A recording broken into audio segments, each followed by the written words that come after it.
What is up, from workout and bodyweight exercise fans? In today's video of Make Muscle, I'll be showing you how to keep proper workout notes and why it's so important. So this is a question I got on my YouTube channel a few days ago, and I'm going to show you what I do. So this is a pretty cool notebook. This is a Moleskine diary. I used to just use random, simple, cheap notebooks. Those are as good as this one, but I got this as a present this year, and it's pretty cool. So I use this one.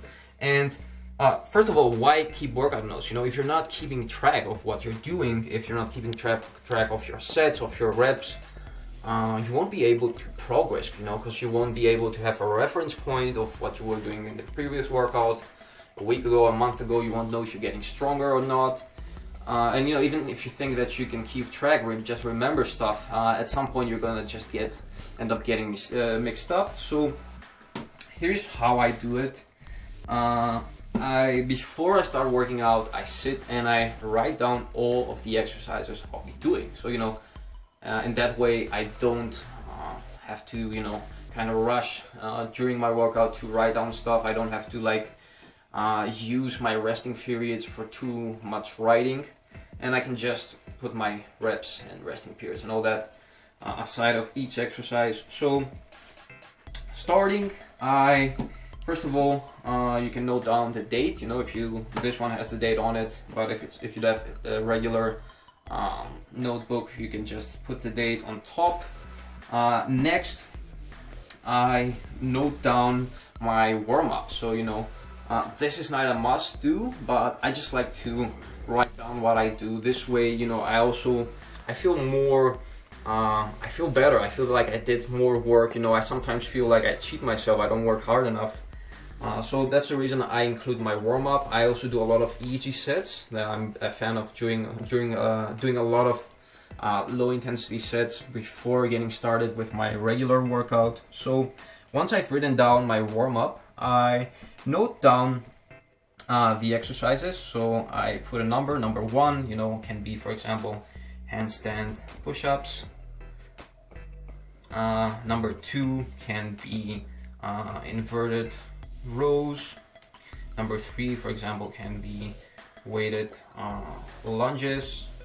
And let's say number four is dips. So I write the exercises and in the proper order I'll be doing them, and I just get started with my workout. So I get started with my first exercise. Let's say I'm doing three sets for each exercise. I do my first set.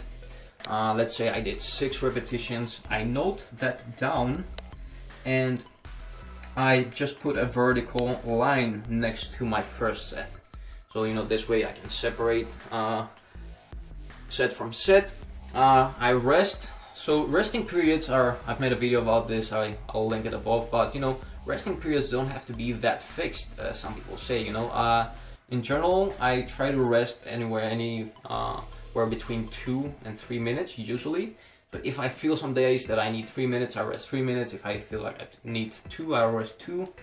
And on top of that vertical line, I'll write my resting period. And I'm gonna put a little,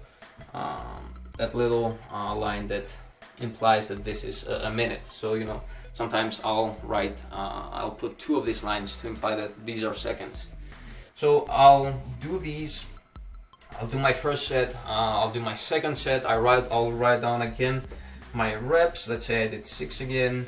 I took 3 minutes of rest this time, and next to that, let's say my last set I did 5.5 reps, because I really grinded, but I failed my last set.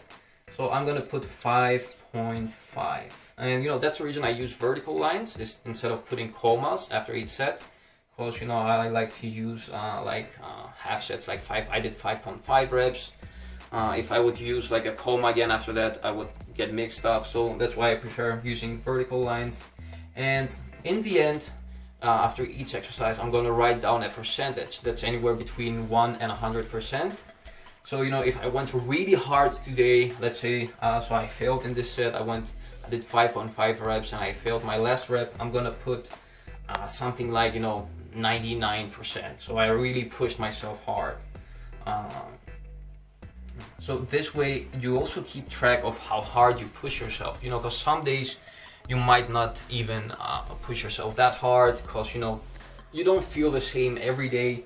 And my handwriting is pretty bad actually, you know, like I'm not a pretty writer, but I don't care about that, you know. You don't have to write it in a pretty way, it just has to make sense. It just has to be clear enough for you to just, you know, go back next time and, you know, being able to review what you did. If it makes sense to you, that's good enough. So after that, I'll be taking some rest again between the exercise. Each exercise I rest 2 to 3 minutes, so I'll note that down in the next line, you know, how much I rested, and I'll do the same thing for all the rest of my workouts. So this is how I keep track of my workouts. It's not that complicated, but you know, it's enough information. Some people like to go even more deep into this, like keep extremely detailed notes. This is good enough for me. You know, you don't want to go crazy on it. Just make sure you do this after every single workout. So I hope this video helps. I'll be making more of these, like kind of productivity workout tips, and I'll next time keep on training.